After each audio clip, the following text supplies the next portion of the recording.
안녕하세요. 커피앤톡입니다. 오늘도 와주셔서 감사드리고요. 바로 사연 읽어보겠습니다. 안녕하세요. 저는 이제 결혼을 한 지 얼마 되지 않은 유부녀입니다. 고아였던 제가 결혼을 하고 한 가정을 이루기까지 참 많은 일들이 있었어요. 모든 것을 다 포기하고 싶었고 몇 번이나 삶을 포기하고 싶었는지 모르겠어요. 왜 나만 이렇게 힘들어야 하지? 왜 나만 이렇게 살아야 하지? 다른 사람들은 모두 잘만 살고 있는데 난 평범하게조차 사는 게 왜 그렇게 힘든 걸까? 정말 저 세상에 가서 신을 만날 수만 있다면 멱살을 잡고 따지고 싶었습니다. 어째서 삶은 이렇게 모질고 힘든 걸까요? 제가 어려서부터 지금까지 힘들었던 건 아닙니다. 물론 환경적으로 좋은 환경은 아니었어요. 객관적으로 말하자면 나쁜 환경이었다고 할 수도 있었죠. 하지만 그래도 행복했던 시절들은 분명 많았습니다. 남들이 보기엔 그래 보이지 않을지라도 저는 그랬어요. 일단 저는 태어나면서부터 엄마라는 말은 지금까지 단 한 번도 써보지 못했어요. 엄마는 제가 태어난과 동시에 돌아가셨으니까요. 엄마의 얼굴은 사진으로밖에 알지 못해서 사진에 나온 저분이 내 엄마구나라는 실감도 나지 않았어요. 그래서 꿈에서조차 그 따뜻하다는 엄마의 품을 한 번도 겪어보지 못했죠. 하지만 저는 단 한 번도 그걸 불행하게 여겨본 적은 없어요. 다행스럽게도 아빠는 저를 누구보다 귀하고 예쁘게 키워주셨거든요. 유치원 때부터 초등학교 때까지 아무리 바빠도 학부모 참관 수업에는 단 한 번도 빠져본 적이 없으실 정도였어요. 몇몇 친구들은 왜 엄마가 안 오고 아빠가 오냐면서 놀린 적도 있었는데 저는 그게 한 번도 부끄러웠던 적이 없을 정도로 아빠가 좋았습니다. 그뿐만이 아니에요. 아빠는 제가 중학교 때 빈집에서 혼자 저녁 먹는 게 싫다고 하자 다니던 회사도 바로 정리하셨어요. 지금 생각하면 사춘기의 나이에 아무것도 모르고 징징거렸던 거였지만 아빠는 저를 설득할 생각도 없이 곧바로 저의 청을 들어주셨죠. 그때부터 아빠는 재택으로 할 일들을 찾아 집에서 일을 하기 시작하셨어요. 물론 그 때문에 저희 집은 경제적으로 힘들어지기 시작하면서 반찬수도 줄어들었지만 아빠와 함께하는 저녁은 저나 아빠에겐 최고의 행복이었습니다. 고등학교 때에는 저녁을 먹는 사람의 수가 늘어나기도 했어요. 그때쯤부터 저희 3층 주택집에 딸려있는 방 한 칸 월세로 들어가게 됐는데 그 집 주인 할머니가 저희를 많이 챙겨주셨거든요. 할머니도 혼자 사시느라 외로우셨던 건지 밥이랑 반찬도 직접 해다 주시다가 결국 밥도 같이 먹게 되었었죠. 마치 친할머니 같은 느낌이 들 정도로 잘해주셔서 그때는 따뜻한 가정이라는 게 무엇인지 알 수 있었던 시절이에요. 남들이 보기엔 불우한 환경이라고 할 수 있어도 저는 그때까진 행복했어요. 하지만 제가 성인이 되고 난 이후 제 행복은 송두리째 사라져버렸어요. 아빠가 암으로 세상을 떠나시고 말았거든요. 통통하셨던 아버지가 저보다 몸무게가 더 적게 나가기까지 변하시곤 야윈 얼굴로 아빤 괜찮다며 웃으시는 게 얼마나 마음이 아팠던지 아빠의 상태가 점점 안 좋아질 때마다 이렇게 예쁜 딸을 두고 정말 혼자 떠날 거냐고 매일 아빠를 잡고 투정을 부렸어요. 하지만 아빠가 떠나시기 바로 전날 엄마가 혼자 있기 싫은 모양이다 라며 웃으며 말씀하시는데 그땐 도저히 떼를 쓸 수가 없겠더군요. 그래, 엄마도 그동안 많이 외로우셨을 텐데 이젠 엄마 곁으로 보내드리자는 생각을 했어요. 하늘에서 아빠랑 엄마가 행복하게 살 테니 나도 슬퍼하지 않을 거야 라고 다짐했어요. 물론 마음만큼 쉽지는 않았습니다. 아니, 많이 힘들었죠. 저의 삶에 아빠란 존재는 너무 컸으니까요. 아픈 마음을 달래기 위해 저는 정신없이 바쁘게 일로 채우면서 하루하루를 보냈어요. 투잡 쓰리잡을 뛰면서 쉴 새 없이 일하다 보면 혼자 밥을 먹는 것조차 같이 먹을 사람이 없어서가 아닌 바빠서 이럴 수밖에 없는 거라고 스스로 핑계를 댈 수가 있었거든요. 그래서 야근이니 주말 근무니 남들이 기피하는 근무까지도 항상 제가 자처해서 하곤 했었죠. 그러던 어느 날 여느 때와 다를 바 없이 늦은 새벽 퇴근길에 집에 오다가 배가 고파 편의점에서 컵라면을 먹고 있었는데 편의점 밖 길가에 한 남자가 여행 가방을 들고서는 이러지도 못하고 저러지도 못한 채 초조해하고 있더군요. 누군가에게 도움을 요청하려고 지나가는 사람에게 손을 뻗으려다가 이내 손을 거두고 멈춘 다음 한숨을 쉬곤 하더라고요. 제가 라면을 먹고 나갈 때까지도 그러고 있길래 저는 제가 먼저 다가가서 무슨 일 있으시냐고 물어봤어요. 저기요, 뭐 하세요? 네? 아니, 지나가는 사람들 붙잡을까 말까 고민하는 것 같던데요? 그리고 방금 저한테도 이상한 눈길을 보내시질 않나. 죄송해요. 기분 나쁘셨나요? 역시 이 시간에 웬 남자가 쳐다보면 조금 겁이 나셨을 텐데. 죄송합니다. 그런데 저 그런 사람은 아니고. 아니요, 괜찮아요. 그쪽은 뭔가 불쌍해 보이고 힘도 없어 보여서 딱히 위험하다는 생각은 전혀 들진 않았으니까. 그래서 무슨 일이신데요? 뭔가 도움이 필요해 보이던데. 그게... 자초지종을 들어보니 그 사람은 공항에 도착해서 지갑을 잃어버렸다고 하더군요. 그래도 일단 택시 타고 집에 가면 집에서 어떻게든 해결해주면 되니까 택시를 타긴 했는데 피곤해서 택시에서 골아 떨어졌다가 기사가 도착했다면서 내려준 곳이 여기래요. 그런데 이번엔 핸드폰마저 사라지고 말았다는군요. 아마 그 택시기사가 저 사람을 만만하게 생각했던 건지 저 사람이 자는 틈을 타서 핸드폰을 자기가 챙기고 난 뒤 엄한 곳에 세워줬나 봐요. 그렇게 저는 자다가 정신없이 깨서 급하게 내렸는데 뭔가 눈에 익숙하지 않은 곳이더라고요. 그리고 핸드폰도 다 사라지고 그래서 지나가는 사람들한테 도움을 요청하려고 했다? 네, 그거죠. 그런데 또 막상 도움을 요청하려니까 좀 그렇더라고요. 날 거지나 위험한 사람으로 보면 어떡하지? 경찰에 신고당하는 건 아닐까 뭐 이런 생각이 드니까 그러지도 못하겠고. 아이고, 어리버리한 데다가 겁도 많으시고 딱 여기저기 당하고 사시기 좋은 분이시네요. 맞아요. 그런 말 많이 듣기는 해요. 아니, 뭐가 좋다고 웃으세요? 본인 욕하는데도 사람 좋은 웃음이나 짓고 있고 그러니까 이런 일을 당하시죠. 죄송합니다. 저랑 비슷한 또래의 남자가 그렇게 한심해 보이는 건 처음이었는데 이상하게도 괜히 도와주고 싶은 마음은 들더군요. 아마 연민, 정의감 내지는 이 사람도 나만큼 혹은 나보다도 불쌍하게 살 것 같다는 동질감 같은 게 들었던 것 같아요. 자, 여기 돈이요. 이 돈이면 택시비로는 충분하실 거예요. 이렇게 돈을 많이 주셔도 괜찮아요? 처음 보는 저를 뭘 믿고. 그냥 불쌍한 사람한테 기부하는 거라고 생각하고 주는 거니까 그냥 받으세요.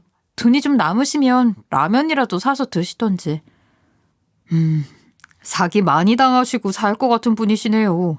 그렇게 쉽게 남을 믿으면 안 되는데. 그럼 다시 돈 뺏을까요? 알아서 집 찾아가실래요? 아닙니다. 주신 돈 감사히 받을게요. 그런데 제가 또 신세를 지면 꼭 갚아야 직성이 풀리는 터라 전화번호 좀 알려주세요.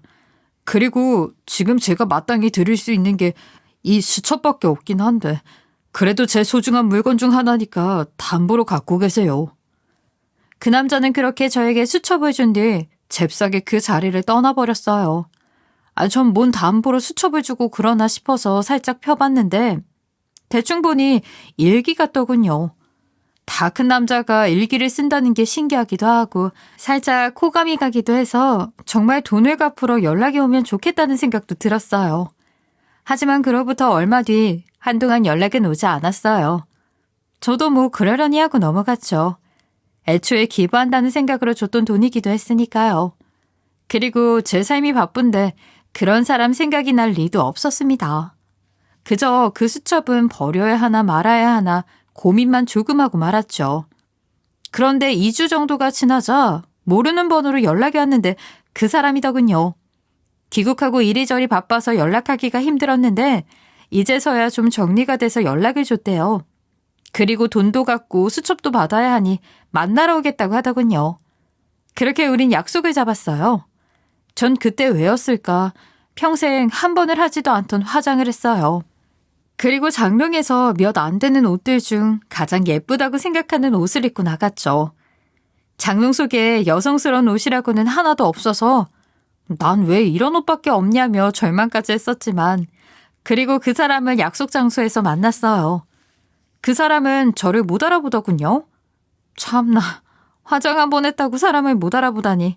물론 제가 처음 만났을 땐 새벽까지 일하고 퇴근하던 길이라 더 초췌하긴 했었지만요. 그 사람은 저한테 보답으로 밥도 사겠다며 파스타집에 데려갔어요.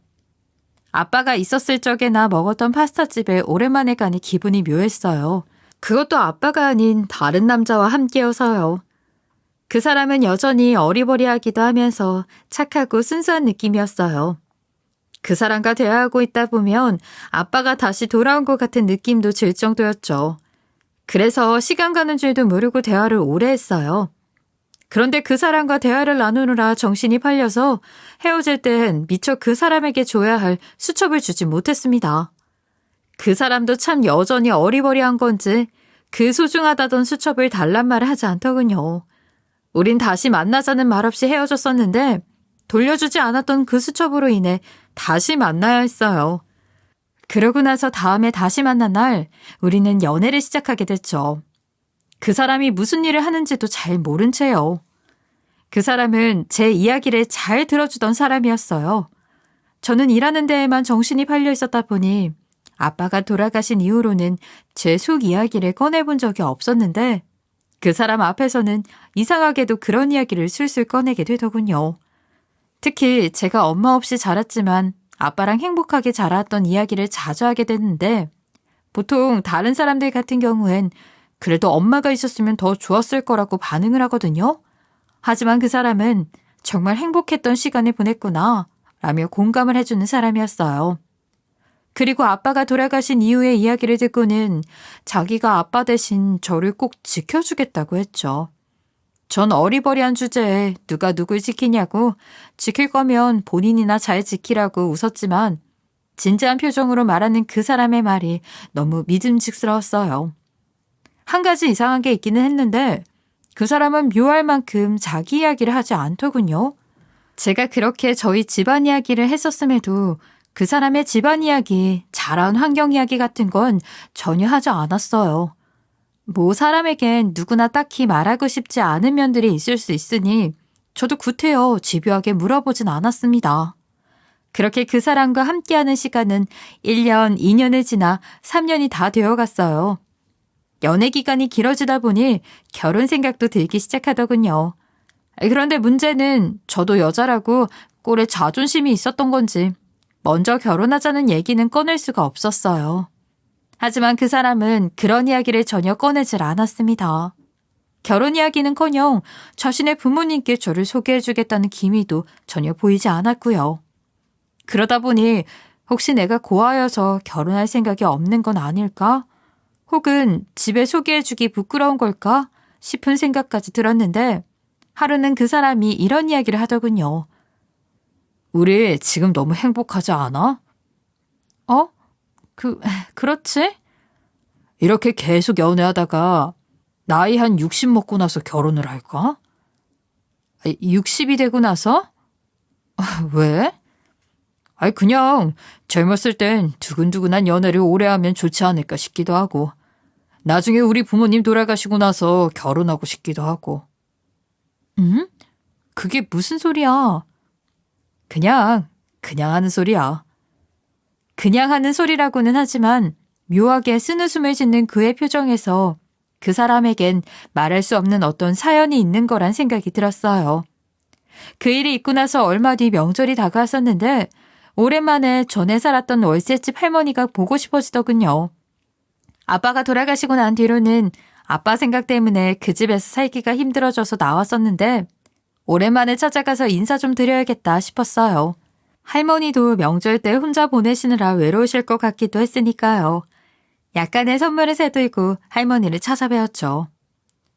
아이고, 이게 누구야? 그동안 왜 이렇게 안 왔어? 아빠 없이 많이 힘들진 않았고? 아이고, 이런 것도 사오고 우리 새끼 다 컸네. 할머니는 저를 엄청 반겨주셨어요. 피 한 방울 섞이지 않은 할머니에게서 우리 새끼라는 말을 듣는데 괜히 마음이 뭉클해지더군요. 그리고 할머니는 그동안 왜 이렇게 연락이 없었냐면서 아빠 이름으로 외국에서 편지가 와서 한참 저를 찾았다고 하시더군요. 저는 외국에서 아빠한테 편지 올 일이 뭐가 있나 싶었는데 알고 보니 제가 중학교 때쯤 해외로 나가셨던 삼촌이 생각났어요. 그 이후로는 딱히 연락을 하고 지내지 않아서 완전히 잊고 지내느라 아빠의 부고 소식도 못 전해드렸었는데 그런 삼촌에게서 편지가 왔던 거예요. 저는 급하게 삼촌의 편지에 남겨진 번호로 연락을 드려 아빠의 소식을 전달해드렸어요. 삼촌은 한동안 말을 잊지 못하시더군요. 그러고는 곧 한국에 돌아갈 테니 그때 보자고 말씀하셨어요. 그로부터 한 달이 지난 뒤 삼촌은 한국으로 돌아오셨고 삼촌과 함께 아빠가 있는 봉안당으로 향했어요. 삼촌은 결혼할 때가 훌쩍 넘어간 나이에도 변호사 공부만 하느라 결혼도 안 하셨었는데 노총각으로 늙어갈까 걱정한 아빠에게 외국에서 짝을 만났다는 소식을 아빠에게 전해주시더군요. 그리곤 저 역시 이제부터라도 삼촌이 잘 챙겨주겠다고 약속도 하셨습니다. 그 뒤로는 부쩍 삼촌과 자주 만나곤 했어요. 삼촌은 저 혼자 얼마나 외로웠겠냐고 저를 챙기곤 하셨죠. 그런데 그러던 어느 날 삼촌을 만나러 가던 중 갑자기 어떤 남자가 저를 끌어당기더니 차에 강제로 태워버렸어요. 저는 인터넷에서 소문으로만 듣던 납치를 당해서 혹시 매매를 당하는 걸까 싶어 너무 무서웠죠. 뭐 하시는 거예요? 조용히 하고 뒤나봐. 뒤를 보니 웬 우아하게 차려입은 사모님 한 분이 앉아 계시더군요. 누구세요? 저를 어쩌시려고 이러시는 거죠? 조용히 하라고 했잖아. 어쩔 생각은 일단 지금은 없고. 너 물건 좀 줘봐. 네? 뭐 이렇게 말귀를 못 알아들어? 김비서, 얘 소지품 다 줘봐. 저를 강제로 차에 태운 남자는 곧 저의 소지품을 뺏어가고는 그 사모님께 전달했습니다. 사모님은 그걸 받고서는 핸드폰 검사부터 시작해서 가방 속 물건들을 모두 꺼내어 살펴보시더군요. 그런 모습에 저는 그때부터 겁이 나기보다는 화가 나기 시작했어요. 대체 지금 뭐 하시는 거냐고요? 조용히 하라고. 자꾸 시끄럽게 굴면 진짜 어쩔 수도 있으니까. 뭐야? 삼촌이었잖아? 네? 난 또 늑다리랑 돈을 보고 만났나 했지? 차라리 삼촌이 아니었으면 편했을 텐데. 뭐 상관없지. 지금 대체 무슨 소리?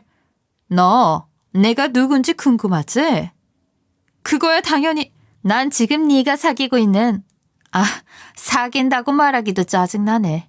만나고 있는 남자의 어미 되는 사람이야? 네? 너 우리 아들 돈 보고 만나고 있지? 네? 그게 무슨 소리예요? 제가 왜 돈을 보고... 아니, 그 전에 그 사람이 무슨 돈이 있다고. 무슨 돈? 우리 아들이 아무 말도 안 했네? 우리 집 이야기 말이야. 네. 아무 말도 없었습니다. 그래. 돈을 보고 만난 게 아니란 말이지? 뭐 좋아. 아무래도 상관은 없지. 어쨌든 우리 집 보통 집 아니야? 돈은 돈대로 썩어나지만 그냥 돈만 많은 부잣집이 아니지. 교수, 의사, 박사만 있는 명문가라고. 네? 우린 조율부들하고 안 섞여. 그런 사람들하고 만나면 품위가 떨어지거든. 그런데 우리 아들이 웬 고아랑 만나고 있다네? 그것도 듣도 보도 못한 회사에서 쥐꼬리만한 월급을 받는? 학력도 고졸이라며? 그렇긴 한데 그걸 어떻게... 혹시 뒷조사 하신 건가요? 응, 했어. 왜? 기분 나빠? 니까짓 게? 기분이 나쁜 건 오히려 나지. 아무것도 아닌 길가의 흔하디 흔한 서민 주제에 귀한 우리 아들을 만나고 있으니까. 안 그래? 그래서 뭐 헤어지라는 건가요?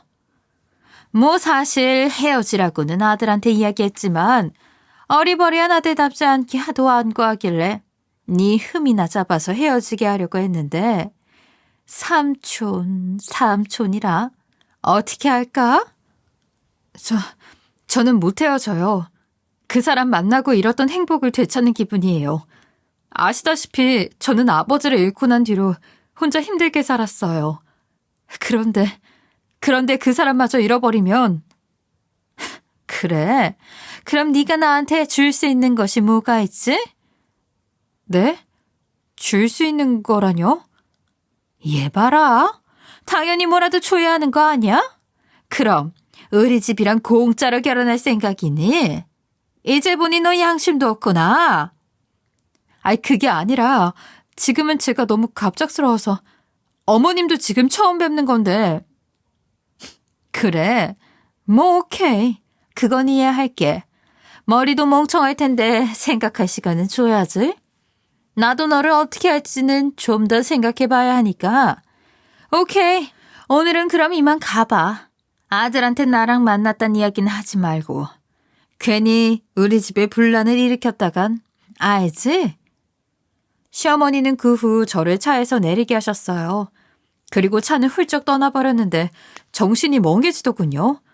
한동안 그렇게 그 자리에서 서 있다가 조금씩 생각 정리를 하기 시작했어요. 그 사람이 그렇게 집안 이야기를 하지 않았던 것, 구체적으로 무슨 일을 하는지도 이야기하지 않았던 것, 그리고 결혼은 60 이후에나 하자고 했던 것, 그제야 그랬던 이유를 알 수 있겠더군요. 저는 한동안 그 사람과 이런저런 핑계를 대며 만남을 피했어요. 내가 그 집을 감당할 수 있을까? 난 그 사람을 잃고 싶지 않은데. 그렇다고 어머님과 마주할 자신이 없는데. 난 아무것도 가진 게 없는데 어떻게 해야 할까 하는 생각으로 그 사람의 얼굴을 볼 수가 없더라고요. 사실 정확히 말하면 만남을 그만둬야 하는 게 아닐까 하는 쪽으로 마음이 기울고 있었어요. 그런데 제가 계속 만남을 피하자 그 사람은 뭔가 이상하다고 생각했는지 저희 집에 찾아오더군요. 무슨 일이 있었냐고 묻는 그의 말에 저는 아무 말도 하지 못했어요. 하지만 그의 얼굴을 다시 보고 나니 절대 그 사람을 잃고 싶지 않다는 생각이 강해졌어요. 그래서 저는 그저 말없이 울 수밖에 없었습니다. 그런데 그렇게 어리버리하고 바보 같은 그 사람, 제가 울자 단번에 눈치채더군요. 우리 엄마 만난 거지? 그 사람은 본인 치부를 들킨 것처럼 고개를 떨구고 한동안 아무 말도 하지 못하더군요. 그러다 잠시 뒤 무슨 결심이 섰는지 아무 걱정 마. 나쁜 생각은 하지 말고 우리는 우리만 생각하자. 우리 엄마는 내가 알아서 할게. 이렇게 말한 뒤 저를 집으로 들여보내고 자리를 떠났어요. 그 뒤 저는 무슨 일이 생기는 건 아닐까 불안불안했어요. 한동안 그 사람은 연락도 잘 되지 않더군요. 어머님과 싸운 걸까? 어머님을 보니 보통이 아니던데.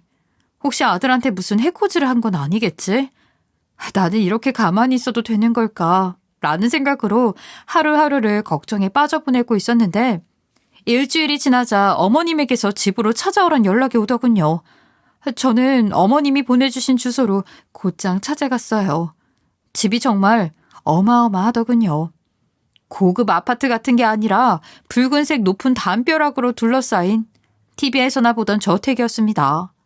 그 집 초인종을 누르는데 앞치마를 두르신 분이 마중을 나오더니 저를 어떤 방으로 안내하시더군요. 그리고 그곳에는 어머님이 혼자 계셨어요. 왔니? 그런데 빈손이네. 역시 구하라 그런가 예의도 몰라. 아, 죄송합니다. 제가 급하게 오느라 미처 생각을. 됐고, 너 아들한테 말하지 말랬는데 말했더라? 아들이 아주 난리를 치더라고.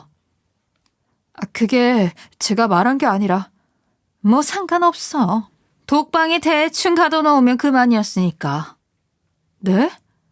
뭐 네가 말을 잘 들으면 풀어줄 테니까 걱정 말고. 그나저나 생각은 해봤니? 네가 나한테 뭘 줄 수 있는지. 그게 어머님께 드릴 수 있는 게 없어요. 아시다시피 전 가진 것도 없고 배운 것도 없습니다. 그래? 그럼 헤어질 거니? 그건 못하겠어요. 어머님 말씀을 듣고 헤어질까도 생각해봤지만 안 될 것 같습니다. 그 사람까지 이러다가는 차라리 제가 저 세상 가는 게 나을 것 같아서요. 아, 죽는 게 낫다. 그래 뭐 그럴 줄 알았지. 부잣집이라는 걸 알게 됐는데 그걸 놓칠 사람이 어디 있어? 어머님, 그게 아니라. 됐어. 내 앞에서 아닌 척 안 해도 돼? 너 같은 저급한 애들 한둘 보는 것도 아니니까. 어쨌든 나는 좀 생각을 해봤는데 말이야. 네가 나한테 줄 수 있는 게 있긴 하더라고. 네? 어떤... 뭐긴 뭐야. 네 몸과 마음이지. 앞으로는 내가 시키는 대로 하라는 거 다 해. 그게 무엇이든지 말이야. 알았어? 지금 이 순간부터 넌 내 종이 되는 거야. 알겠지? 네? 그건... 왜? 헤어질 바엔 죽는 게 낫겠다며. 내가 그래도 죽지는 않게 해주잖아. 그럼 다행인 거 아니야? 됐고, 너 일단 따라와. 어머님은 그렇게 말씀하시곤 다짜고짜 저를 끌고 가셨어요. 따라가 보니 거대한 거실 같은 곳이었는데 그곳에는 웬 사람들이 잔뜩 모여 앉아있더군요. 저 사람들은 다 누굴까 싶었는데 알고 보니 그 집안의 일가 친척들이었습니다. 어머님은 제가 누군지도 소개를 안 하고 엉뚱한 소리를 시작하시더군요. 자, 오늘 모이라고 한 이유는 여러분들께 좋은 사람을 하나 소개해드리려고 모이라고 했어요. 여기 얘 있죠? 허드렛 일부터 시작해서 뭐가 됐든 시킬 거 있으면 손들고 말하세요. 내가 되는 대로 다 보내줄게. 모르는 아줌마한테 시키는 것보다는 낫지 않겠어? 숙모, 그게 누군데요? 예? 글쎄, 어리숙한 우리 아들 돈 보고 결혼하자고 꼬시는 천박한 애라고 해야 할까? 자기들이 좋다고 하도 그러니까 결혼을 시켜주긴 하려고. 생각해보니까 너무 배운 며느리는 또 머리가 아프잖아? 얘는 좀 멍청하긴 해도 본인 처지를 잘 알아서 주제 파악은 잘 돼 있으니까. 어때? 우리 집안 몸종으로는 딱일 것 같은데? 나쁘지 않은데요? 보자. 그럼 어떤 일을 시키면 좋을까? 어머님의 말에 호응하는 그 사람들은 마치 저를 경매장에서 돈 매겨지는 생선이나 소를 바라보듯 하더군요. 저는 아무 말도 못하고 몸이 부들부들 떨려가며 그 치욕을 견뎌야 했어요. 하지만 그들은 아랑곳하지 않고 자기들끼리 저를 비웃으며 졸어가고 뭘 시키면 좋을지 궁리했어요. 그 시간이 지속되자 저는 흐르는 눈물을 도저히 참을 수 없었어요. 여기서 눈물을 흘려봐야 그것마저 저들에게는 조롱의 대상일 될 뿐이라는 생각이 들었음에도 참아지지 않더군요. 그렇게 바닥으로 뚝뚝 눈물이 한 방울씩 떨어지는데 쟤 우는데? 와, 좋은 주제에 주인 앞에서 저렇게 울어도 되는 거야? 안 되지. 저건 매질 좀 해줘야겠다. 버릇이 없네, 버릇이. 천박한 출신이라 그런가. 우는 모습도 못 봐주겠네. 바닥이 지문보다도 비쌀 텐데 어딜 눈물로 더럽히는 거야.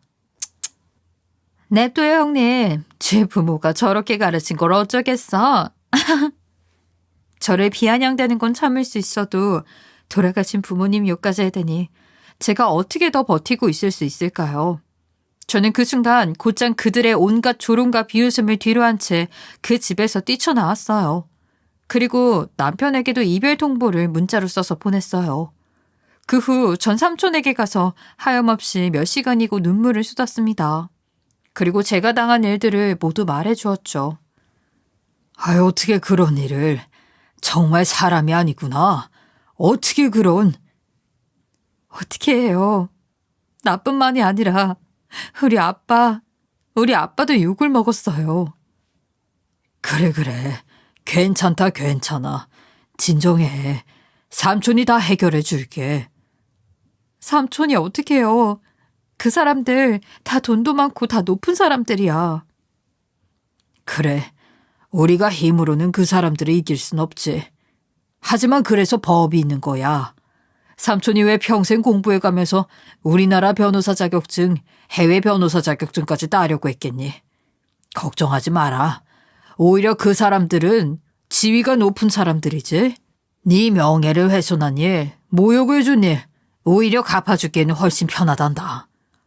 삼촌은 그렇게 말씀하시곤 어디론가 여기저기 전화를 걸기 시작하셨어요. 그러면서 차근차근 법으로 싸울 준비를 하시더군요. 그런데 며칠 뒤 그 사람이 저를 찾아왔어요. 그때가 돼서야 독방에서 나을 수 있었던 것 같아요. 그 사람은 저에게 무릎을 꿇고 빌더군요. 그런 일을 당하게 해서 미안해. 내가 지켜줬어야 했는데. 아니, 이제 됐어. 나 너네 어머님 다신 꼴도 보기 싫어. 그러니까 이제 찾아오지 마. 그리고 내가 당한 일 꼭 갚아줄 거야. 그러니까 혹시 너네 집이 어떻게 된다고 할지라도 나 원망하지 마. 원망 안 해. 아니, 오히려 내가 도울 거야. 내가 도울 수 있게 해줘. 응? 부탁할게. 도울 수 있게 해달라고? 뭘 해줄 수 있는데. 내가 그 치욕을 당하는 동안 독방에 갇혀서 아무것도 못했던 사람이 지금은 뭘 할 수 있다는 건데? 어리버리하고 나약하기만 하면서 뭘 할 수 있냐고. 저는 그 사람에게 독하게 말했어요. 그 사람이 정말 싫었거나 원망스러워서 그랬던 건 아닙니다. 아니, 오히려 아직도 그 사람을 사랑하고 있었죠. 그런 사람을 떠나보내기 위한 저 스스로의 다짐, 그 다짐을 굳게 만들기 위해 일부러 더 독한 말을 꺼냈어요. 그 사람은 미안한지 더는 말을 잇지를 못하더군요. 다만 조용히 수첩 하나를 저에게 건넸습니다. 이게 뭐야? 수첩? 이건 뭐야? 기억나지? 우리 처음 만났던 날 줬던 수첩. 이걸 왜? 안에 뭐가 적혀 있는지 열어봐. 일기를 보라고? 일기? 아니야, 자세히 살펴봐봐. 저는 그 사람이 이 상황에 왜 그러나 의아했어요. 제가 그때 언뜻 살펴봤을 때는 분명히 일기 같았으니까요. 그런데 자세히 살펴보니 다르더군요. 이건 그 집안의 각종 비리, 뇌물, 자잘한 사건, 사고들이 모두 적혀있는, 말하자면 비리 장부나 다름없었습니다. 제가 일기로 착각했던 건 그들이 적혀있는 날짜들이 마치 일기 형식 같아서였던 거죠.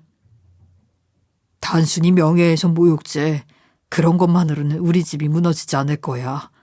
이것까지 모두 엮여서 한 번에 보내야지. 일단 지금은 이것만 먼저 전해줄게. 이거면 너희 삼촌께 도움이 많이 될 거야. 아니, 이렇게까지? 이러면 너도 안 괜찮아지는 거 아니야? 괜찮아. 오히려 속 시원하지. 나 어렸을 때부터 우리 집이 싫었거든. 약한 사람 짓밟고 우습게 보고 내 부모님이지만 늘 부끄러웠어. 그래서 해외로 도망가듯 다녀오기도 했었지. 그렇게 갔다가 돌아온 날 널 만난 거고 이젠 지긋지긋해. 돈 같은 건 없어도 돼.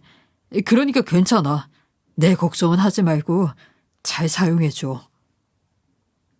그 후로 한 달, 그 사람은 이후로도 추가 증거들을 몇 개 더 보내주더군요. 그리고 한 달 동안 수집한 비리 자료들을 토대로 신고를 했어요. 그 안에는 저를 모욕하고 명예를 실추한 사안까지 함께 포함해서요. 그들은 그들답게 당연하게도 항소를 했습니다. 하지만 증거가 너무 명확했어요. 거기다 그 증거를 수집한 사람은 다름 아닌 그 집 아들이었으니까요. 그러자 저를 마치 개, 돼지, 가축처럼 보던 그 집 사람들은 하나둘 저에게 찾아와서는 무릎을 꿇더군요. 아, 나 좀 빼줘, 응? 나 이번 일에 일 터지면 안 된단 말이야. 내가 지금까지 쌓아온 명예가 있는데 이거 터지면 학생들이 뭐라고 생각하겠어? 아, 교수직도 다 날라간다고. 나 좀 봐줘라. 이렇게 무릎 꿇고 빌잖아, 응? 난 그날 별말 안 했잖아. 기억하지?